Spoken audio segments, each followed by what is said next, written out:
Unforgettable stories out of Western Jamaica from the scrapbooks of Adrian Freighter.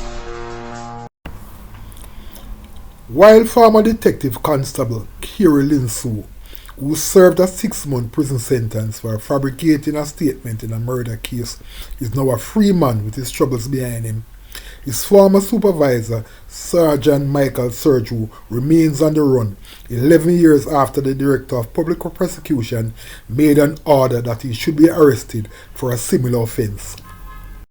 The shameful episode involving Surjue stemmed from a statement handwriting experts claimed he wrote and signed himself, but presented to the court as a statement from a deceased man who he claimed was an eyewitness to a murder.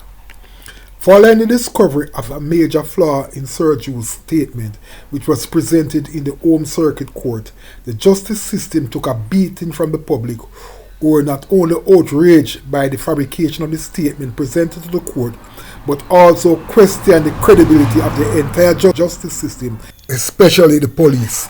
In this edition of Lest You Forget, we will be looking back at the incident involving Surjue from Gleaner's stories written about the ugly incident which caused him to take flight to escape justice. Surjue first came to prominence as a police officer in St. James when he was assigned to a team which featured the legendary crime fighter Clive Karate Georgie Lawrence. Soon he began making a name for himself as a bad Indian police who you should not play with.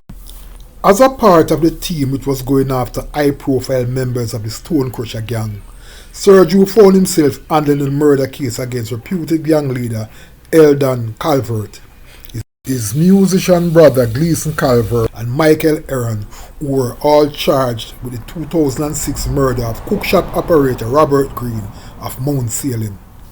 The case against the men was built around a statement reportedly given by one Hartley Campbell, who was shot and killed on November 13, 2006.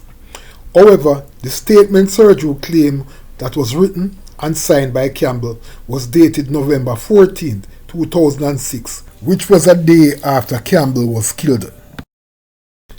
That statement was subsequently altered to say October 14, 2006. During what was a high-profile case, the three accused men whose defense team was led by famed Montego Bay attorney-at-law Roy Fairclough challenged the veracity of the evidence produced by Surjue and asked for a forensic analysis of the statement attributed to Campbell. The DPP sought the service of handwriting expert Deputy Superintendent William Smiley, who concluded that Surjue had written and signed the statements fraudulently as Campbell. On seeing the conclusion of the handwriting expert, the DPP was left with no choice but to toss out the case, freeing the men. "This is a sad day in the history of justice," said Senior Puny Judge Gloria Smith, who was presiding over the case. The DPP subsequently made a ruling that Surjue, who was not present in court the day the incriminating evidence against him was revealed, should be arrested and charged for perverting the course of justice. The matter was put into the hands of the Commissioner of Police, Owen Ellington. However, when a team of police officers were dispatched to Montego Bay to apprehend Surjue, he was nowhere to be found. It was subsequently learned that he had fled the island and had landed in Miami. As a result of Surjue's deception, aspects of the Evidence Act was changed as it related to using statements from deceased persons in court. Also, a general review was done of all the cases before the court in which Surjue had participated. The Commissioner of Police also issued a strong warning that any member of the force caught fabricated evidence would face stiff justice. In the 11 years since Surjue took flight to escape justice, much has changed. Calvert was shot and killed by a gunman in his Salt Spring home community.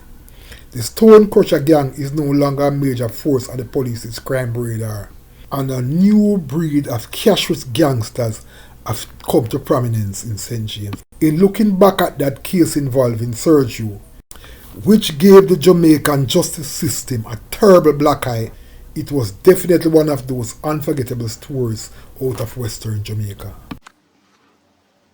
Unforgettable stories out of Western Jamaica from the scrapbooks of Adrian Freighter.